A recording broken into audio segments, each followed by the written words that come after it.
Assalamualaikum warahmatullahi wabarakatuh. Perkenalkan, nama saya Nadila Putri Suhanti dengan NPM A1J021024.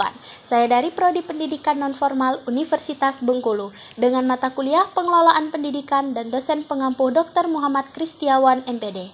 Baiklah, pada kesempatan kali ini saya akan membahas materi bab 8 dengan judul Manajemen Pendidik dan Peserta Didik. Adapun materi yang akan dibahas dibagi menjadi dua, yang pertama manajemen pendidik, yang kedua manajemen peserta didik.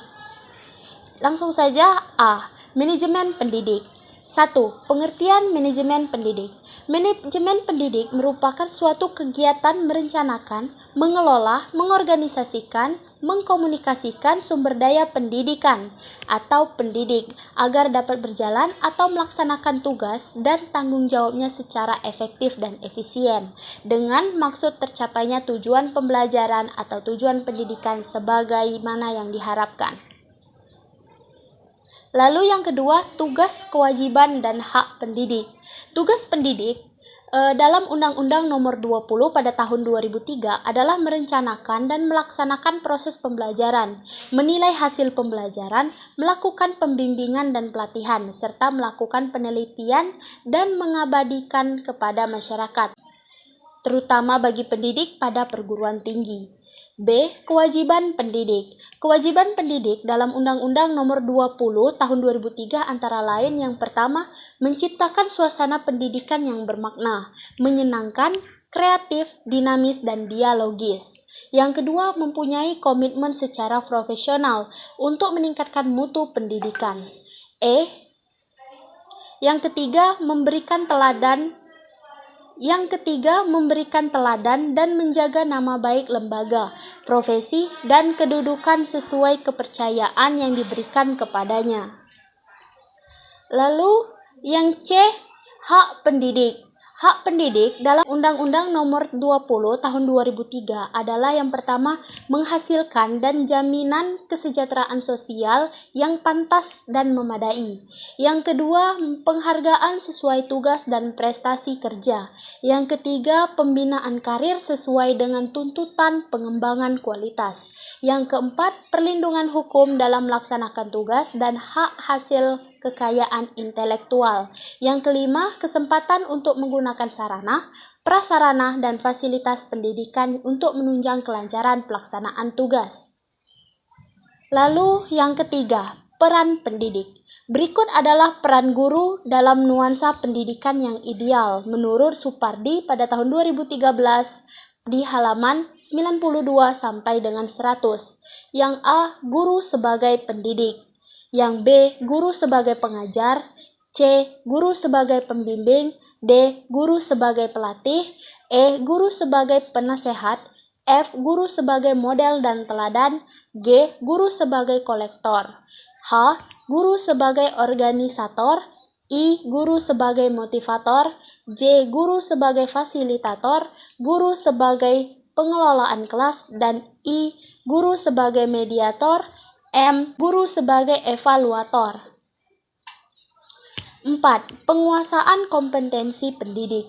Seorang pendidik harus menguasai sejumlah kompetensi, baik kompetensi yang bersifatnya sangat mendasar maupun kompetensi yang bersifat tuntutan dan pengembangan dari profesi keguruan.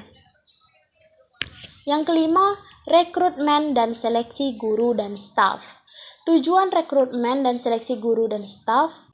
Yang pertama, untuk menetapkan kebutuhan rekrutmen organisasi masa sekarang dan yang akan datang, hubungannya dengan perencanaan sumber daya manusia dan job analisis.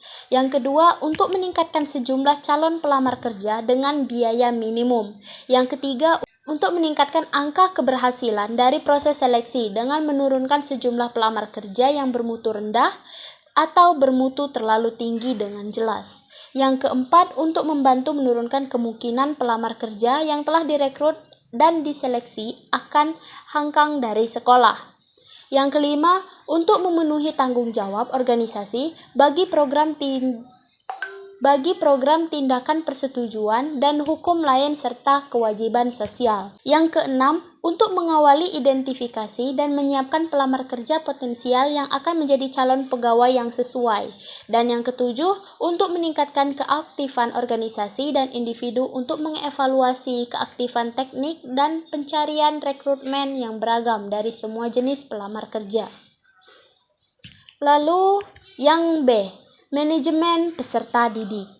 Yang pertama, pengertian manajemen peserta didik. Peserta didik menurut Ketentuan Umum Undang-Undang RI Nomor 2 Tahun 1989 tentang Sistem Pendidikan Nasional adalah anggota masyarakat yang berusaha mengembangkan potensi dirinya melalui proses pendidikan pada jalur, jenjang, dan jenis pendidikan tertentu.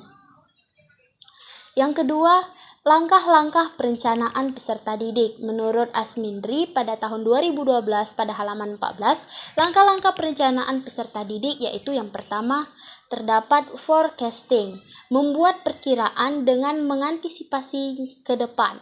Yang kedua, objectives, merupakan perumusan tujuan. Lalu yang ketiga, polish, atau kebijakan. Yang keempat, programming merupakan seleksi atas kegiatan-kegiatan yang sudah dirumuskan pada langkah polish. Yang kelima, prosedur merupakan rumusan langkah-langkah secara berurut. Yang keenam, schedule merupakan penjadwalan terhadap kegiatan-kegiatan. Yang ketujuh, budgeting merupakan anggaran atau pembiayaan.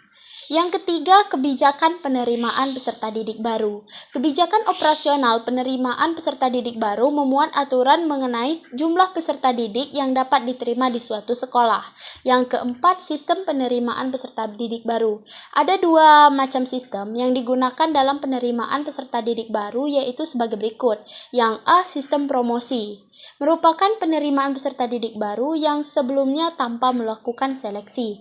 Yang B, sistem seleksi. Ini dapat digolongkan menjadi tiga macam. Yang pertama, seleksi berdasarkan daftar nilai EPTA murni.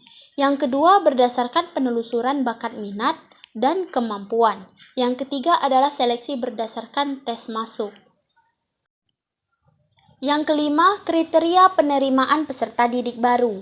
Yang A, kriteria acuan patokan, B, kriteria acuan norma, dan C, kriteria berdasarkan daya tampung sekolah itu sendiri.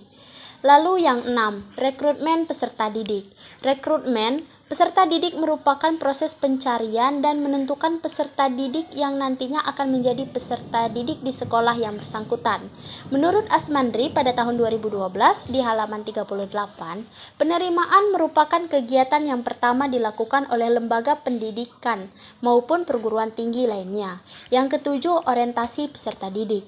Orientasi merupakan perkenalan situasi dan kondisi sekolah yang diberikan kepada peserta didik. Situasi dan kondisi tersebut meliputi lingkungan fisik dan lingkungan sosial sekolah. Lingkungan fisik sekolah meliputi jalanan menuju sekolah, halaman sekolah, tempat sekolah, gedung dan perlengkapan sekolah serta fasilitas-fasilitas yang lainnya yang disediakan oleh lembaga yang bersangkutan. Baiklah, sekian materi penyampaian bab 8. Lebih dan kurang saya mohon maaf. Kepada Allah saya mohon ampun. Wabillahi taufiq wal hidayah. Wassalamualaikum warahmatullahi wabarakatuh.